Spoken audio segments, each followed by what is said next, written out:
Si Kaiji ay isang sugarol na walang pangarap sa buhay kaya naman puro kamalasan ang kanyang nararanasan, pero isang araw bigla siyang naimbitahan sa barko para magbago ang kanyang buhay. Natalo na naman siya sa sugal kaya gumawa ng diskarte sa labas para magkapera. Pag-uwi ng bahay wala na naman siyang magawa kaya naiyak si Kaiji. Nagpakita naman ng lalaki sa labas at tinanong kung kilala niya ang may pangalan na Furuhata. Niyaya siya ni Tatang na lumabas pero tinago niya muna ang parts ng mga sasakyan bago pumunta ng coffee shop. Aalis na sana sila pero sasakyan pala nito ang nasira ni Kaiji pero di alam ng matanda. Pumasok na lang sila sa loob ng bahay para magkape at doon mag-usap. Nabuking naman si Kaiji ng tumilapon ng mga parts kaya kailangan niyang magpaliwanag sa mga oras na ta. Agad silang sinundo ng sasakyan at buti na lang hindi na siya siningil sa dapat bayaran dahil mas importante daw ang may pangalan na Furuhata. Ginawa pala siyang guarantor nito sa utang at hindi na nagpapakita kaya naman si Kaiji ang sinisingil ngayon. 300,000 yen lang sana ang utang ng kakilala niya pero dahil sa interest umabot na ng 3 million. Kinwente naman ni Tatang kung paano niya yun babayaran at aabutin siya ng 33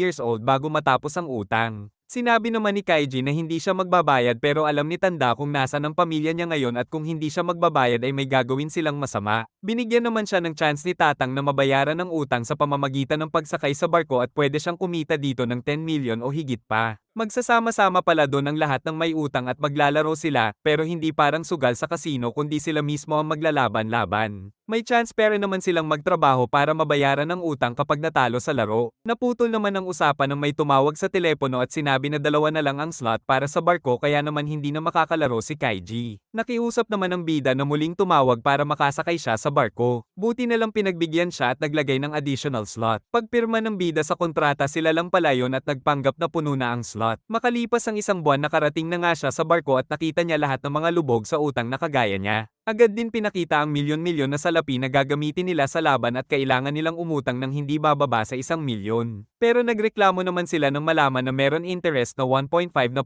kada 10 minuto na lilipas. Tinawanan lang naman sila ng lalaki at malaya daw silang umalis ng barko para bayaran ang utang nila na aabot ng 20 years. Pero kung manalo sila sa loob ng barko na to siguradong mababayaran agad nila ng mabilisan ang kanilang mga utang. Wala naman na silang nagawa at isa-isang lumapit para manghiram ng pera na gagamitin sa nasabing laban. Tig-1 milyon ang inutang ng mga kalahok pero biglang may lumapit na lalaki na may pangalan na Fonay at 10 milyon ang hiniram nito. Hindi daw nila naiintindihan ang sitwasyon kaya naman 10 milyon na din ang inutang ni Kaiji at umalis na rin ang barko kaya wala na talagang atrasan. Nagpakita din ng lalaki na may pangalan na Tongawa at siya ang in charge sa palaro na ito. Binigyan naman sila ng kanya-kanyang baraha para talunin ang isa't isa. Binigyan din sila ng tig-3 star at kukunin nila ang star ng kalaban kapag nanalo sa Jack and Poy.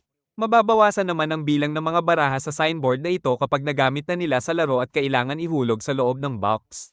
Kapag natapos na ang oras kailangan mong maubos ang mga baraha at mapanatili ang 3 stars para tanghalin na panalo sa laro. Pero kahit meron kang 3 stars at hindi mo naman nagamit ang baraha magiging talunan ka. Tinanong naman ni Kaiji kung paano gamitin ang pera at kung ano ang mangyayari kapag natalo sila pero hindi yun sinagot ni Tongawa kaya nagalit ang mga kalahok. Nag-start na din ang laro at tinitignan ni Kaiji kung paano niya gagamitin ng maayos ang mga nakuhang baraha. 10 minuto pa lang ang nakalipas at meron na agad mga talunan kaya pinalabas na sila. Bigla naman nagpakita si Fonay at niyaya niya si Kaiji na maging mag-partner sila para magkaroon ng 100% chance of winning.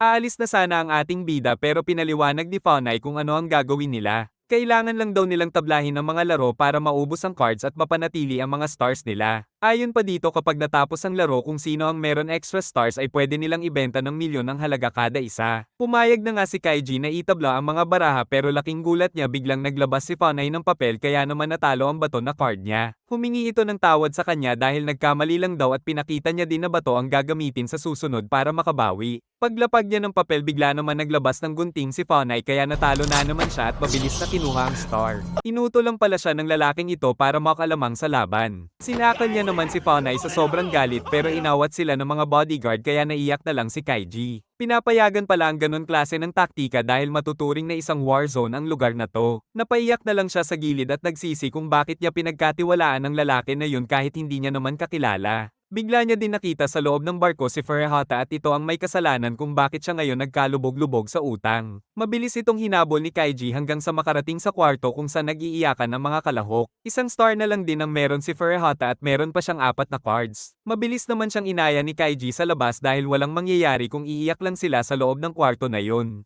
Naisip nila sa mga oras na to na maghanap kung sino ang meron extra stars at wala ng baraha. Dito na nga nila nakita ang isang lalaki na may pangalan na Ando. Kinausap niya ang dalawa para makaligtas sa sitwasyon na to. Magkakampihan sila at gagamitin daw ang mga perang inutang para makabili ng extra stars.